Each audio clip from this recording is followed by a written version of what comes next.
pemirsa, Anda masih bersama kami dalam Kominfo Newsroom. Pemirsa, perkembangan digitalisasi memudahkan berbagai kegiatan ataupun aktivitas masyarakat dan juga untuk urusan administrasi. Terbaru, lapor pajak tak lagi memerlukan NIP, namun cukup dengan menggunakan kartu tanda penduduk. Meski demikian, kini pemerintah masih akan mencetak belangko iktp, walaupun kini KTP telah digitalisasi. Mengapa demikian? Kita akan membahasnya hari ini bersama dengan Dirjen Kependudukan dan Pencatatan Sipil Kemendagri, Bapak Zudan Arif Farullah. Kita sapa terlebih dahulu. Assalamualaikum, selamat malam Pak Dirjen. Waalaikumsalam warahmatullahi wabarakatuh. Selamat malam Mbak Bilkis dan seluruh pemirsa Kominfo Newsroom malam hari ini. Baik, Pak Dirjen, boleh dijelaskan kepada masyarakat mengapa belangko iktp ini masih perlu untuk dicetak meski kita semua tahu bahwa kini KTP bisa dilakukan secara digitalisasi dan juga instruksi dari Pak Mendagri sendiri ini telah mendorong adanya integrasi dan juga digitalisasi terkait data kependudukan, Pak. Ya, Mbak Bilkis dan seluruh pemirsa, program yang kami lakukan digitalisasi layanan Admindu ini sepenuhnya melaksanakan arahan Bapak Presiden, Pak Jokowi dalam berbagai kesempatan menguraikan yang namanya DILAN, digital dalam melayani. Juga Pak Mendagri, Pak Profesor Tito Karnavian mendorong kami untuk lebih proaktif dan memberikan kemudahan-kemudahan di dalam semua pelayanan Admindu. Nah, kemudian kami bertransformasi dari manual menuju digital. Transformasi kami lakukan secara bertahap. Saya meniru proses transformasi di industri keuangan. Saya tidak malu-malu untuk menyampaikan bahwa di Dukcapil proses transformasinya banyak melihat bagaimana industri keuangan bertumbuh. Dulu, awal-awal kita transfer uang itu menggunakan wesel pos. Mungkin Mbak Bilkis nggak merasakan itu. Saya merasakan dikirimi uang orang tua saya, kakak saya lewat wesel pos. Kemudian setelah bank banyak tumbuh cabang-cabangnya, orang kirim uang itu melalui counterbank. Orang datang ke counterbank, kirim uang, kemudian mengambil uangnya juga datang ke counterbank. Tahun 90-an awal tumbuh masif ATM, anjungan tunai mandiri. Ada mesin itu. Orang transfer lewat ATM, ambil uang juga lewat ATM. Nah, sekarang berkembang lebih bagus lagi, lebih canggih lagi lewat mobile banking. Transfer lewat handphone, beli barang lewat handphone, duitnya dikirim. Apa yang terjadi di perbankan? Mobile banking boleh dipakai, ATM boleh dipakai, transfer lewat counterbank juga boleh. Artinya, perbankan tidak pernah memaksa bahwa masyarakat harus transfer lewat mobile banking. Ambil duit lewat ATM, atau ambil duit manual lewat kasir. Enggak, bank tidak pernah memaksa. Nah, kami di Dukcapil juga melihat hal itu dengan menyesuaikan apa yang ada di masyarakat Indonesia. Maka Dukcapil, kantor Dukcapil tetap ada, dibuat mesin yang namanya anjungan Dukcapil Mandiri, dan sekarang kita bergerak digitalisasi melalui identitas kependudukan digital. Handphone kita bisa berubah atau bisa kita ubah menjadi KTP digital. Nah, tentu ini diserahkan kepada kemampuan masyarakat yang sudah punya handphone boleh bergerak berpindah ke digital.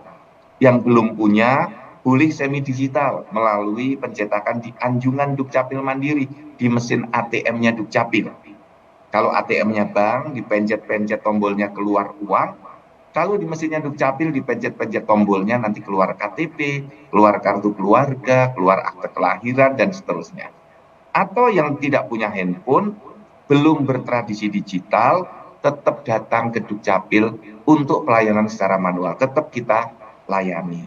Jadi kami di Dukcapil bertransformasi ke digital secara bertahap. Yang akan manual boleh, yang lewat anjungan Dukcapil Mandiri boleh, yang langsung dengan mobile phone membuat identitas kependudukan digital juga kita layani. Seperti itu, Mbak Bilkis. Baik, Dukcapil tengah melakukan transformasi untuk menjadi menggunakan layanan digital dan juga tentunya ini menyesuaikan keadaan yang ada di lingkungan masyarakat. Dalam artian berarti Pak Dirjen ini masyarakat dapat memilih apakah ingin tetap menggunakan KTP elektronik dengan menggunakan belangko ataupun KTP elektronik begitu Pak, ketika ingin membuat KTP baru misalnya. Ya, betul. Jadi kalau ada masyarakat tidak punya handphone, dia mengatakan begini, Pak Dirjen, saya nggak punya handphone, masa saya harus digital? Oke, Anda kita layani manual. Kemudian kalau ada penduduk, Pak Dirjen, saya punya handphone, tapi saya juga pengen yang manual, karena saya sering datang ke daerah-daerah yang tidak ada jaringannya. Silahkan kita layani. Tapi ini ada mahasiswa, dia tradisinya sudah digital, duitnya dikirim lewat e-wallet, sudah menggunakan OVO, ShopeePay, GoPay, dia transaksinya sudah banyak digital, dia mengatakan saya nggak perlu cetak Pak Dirjen, saya mau lewat identitas kependudukan digital, lewat handphone saja boleh nggak? Boleh. Dan kami Baik. petugas Dukcapil juga memberikan saran. Ini sudah ada identitas kependudukan digital, bagaimana kalau nggak perlu dicetak, lewat handphone saja, lebih praktis, dompetnya tidak perlu diisi berbagai kartu identitas. Kartu keluarganya langsung diletakkan di handphone saja, KTP-nya langsung diletakkan di handphone. Nah, banyak masyarakat yang Ya. sudah menggunakan itu dan sekarang sudah di kisaran 1,1 juta yang download aplikasi identitas kependudukan digital di Play Store, Mbak Bilkis. Baik, dengan demikian memang dari Dukcapil ini tidak memaksakan kehendak masyarakat harus menggunakan mobile phone untuk KTP begitu ya Pak. Namun ini masih tersedia e-Blanko untuk KTP, untuk elektronik KTP bagi masyarakat yang memang belum bisa mengakses aplikasi tersebut. Kemudian Pak Dirjen, memang kita tahu bahwa Blanko KTP ini rentan untuk dimanfaatkan oleh oknum yang tidak bertanggung jawab, demikian Pak Dirjen, untuk melakukan semacam pungli begitu. Pengawasan dari Kemendagri sendiri untuk menekan pungli di daerah seperti apa, Pak Dirjen? Nah, ini yang juga perlu saya sampaikan kepada seluruh pegawai Dukcapil dan kepada seluruh masyarakat. Saya baru saja menyelesaikan satu isu pungli, Mbak, di DKI Jakarta. Ada satu pemohon ini kawan karib saya. Dia WA saya mengatakan, Pak Dirjen, saya baru mengurus KTP, katanya Blanko habis, tetapi setelah lewat calo, saya membayar 100.000, itu ternyata KTP-nya bisa dicetak. Jadi saya bayar 100.000. Jadi isunya ada pungli 100.000 di DKI Jakarta. Nah, kemudian saya menghubungi Kepala Dinas Dukcapil DKI. Pak Kadis, ini ada WA seperti ini, tolong dilacak. Nah, untuk Dukcapil tidak sulit, Mbak Bilkis, melacak di mana pungli ini terjadi kalau produknya ditunjukkan. Jadi si pemohon tadi menunjukkan mencetak KTP untuk dirinya. Saya tahu nama dia, langsung kita buka ke database kita.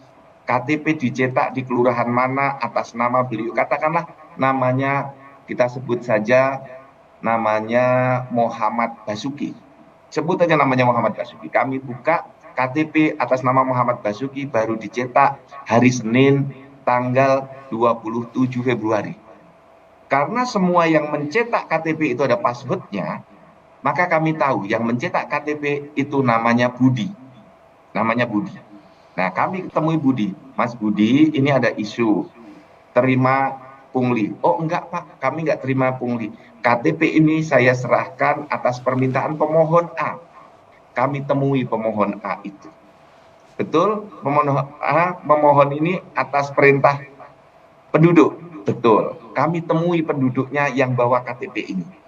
Kami tanya penduduknya, yang namanya tadi Pak Muhammad Basuki. Pak Muhammad Basuki, apakah Bapak mencetak KTP ini? Betul. Apakah Bapak dipungli? Saya tidak dipungli, tapi saya memberikan duit kepada Bapak yang menguruskan ini, pada calonnya. Kita tanya kepada calonnya, hei calo, yang 100.000 kamu berikan kepada petugas di DKI tidak? Calo mengatakan tidak, itu untuk uang transport saya. Clear masalahnya. Artinya dari pemohon karena tidak mau mengurus sendiri, dia bayar lewat calo. Uangnya sebagai uang transport, 100.000. Nah, pesan apa yang ingin saya sampaikan adalah kami ini semua proses pembuatan dokumen menggunakan password. Membuat akte lahir ada passwordnya, akte kematian ada passwordnya. Penduduk yang memohon itu, petugas kemudian mengerjakan, petugasnya ada passwordnya. Jadi kami tahu, dan ini termonitor ke dashboard nasional kami. Jadi semua di seluruh Indonesia itu termonitor. Misalnya terbitnya akte kematian pagi hari ini di Kabupaten Pontianak.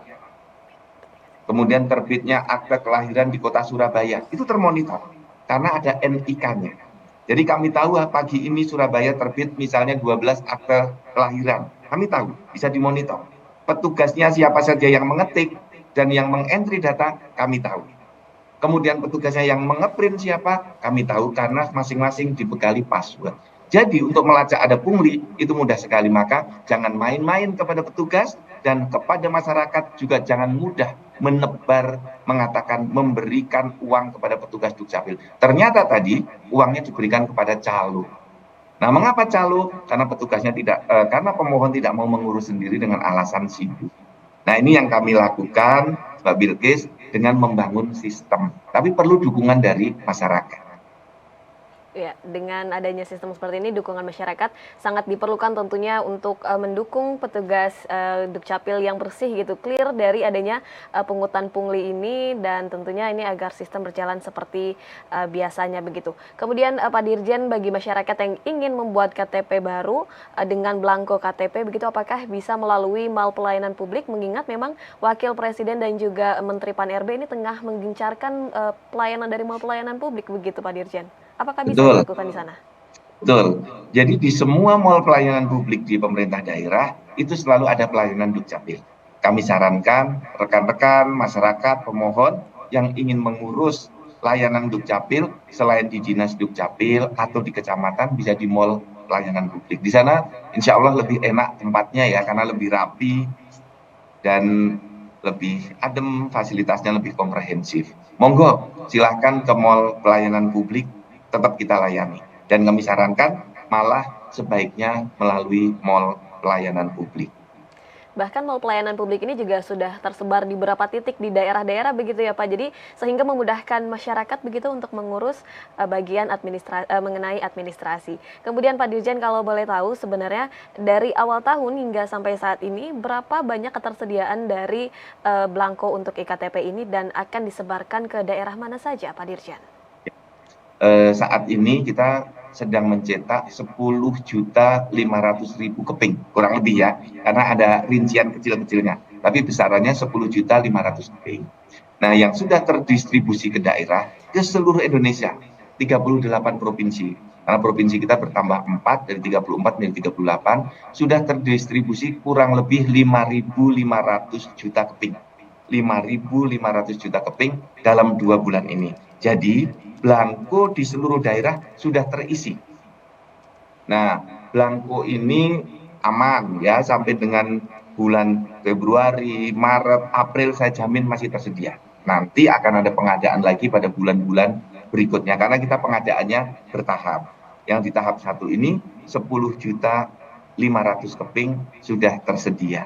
Jadi masyarakat tidak perlu khawatir karena semuanya sudah kita siapkan dan terdistribusi ke daerah kurang lebih 5.500.000 keping.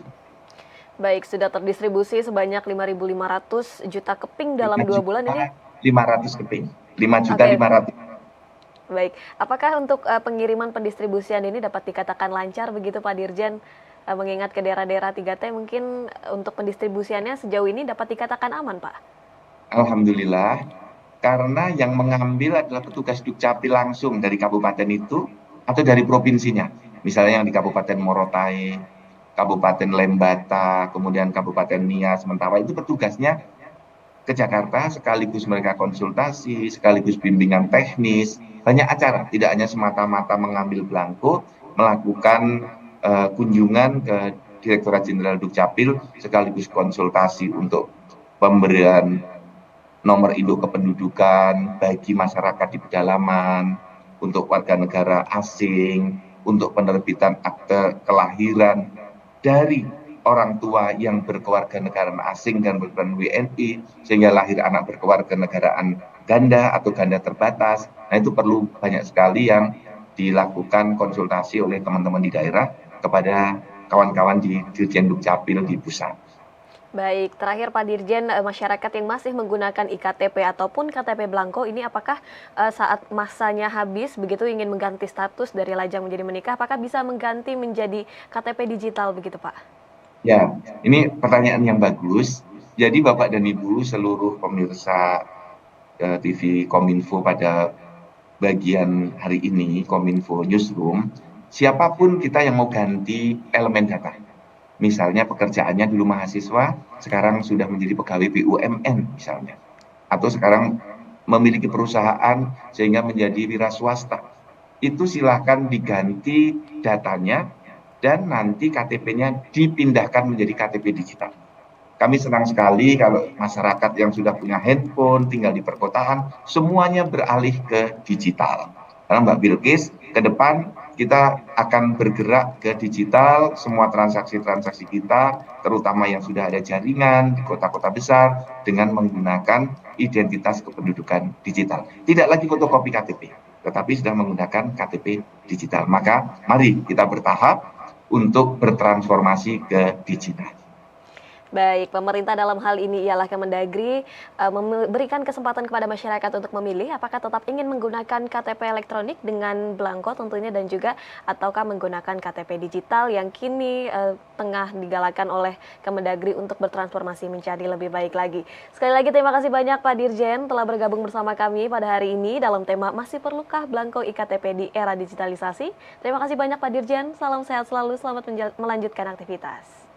Terima kasih Mbak Bilkis, mohon izin, wassalamualaikum warahmatullahi wabarakatuh. Waalaikumsalam warahmatullahi wabarakatuh. Dengan demikian pemirsa, kami akan kembali dengan beragam informasi lainnya. Tetaplah bersama kami dalam Kominfo Newsroom.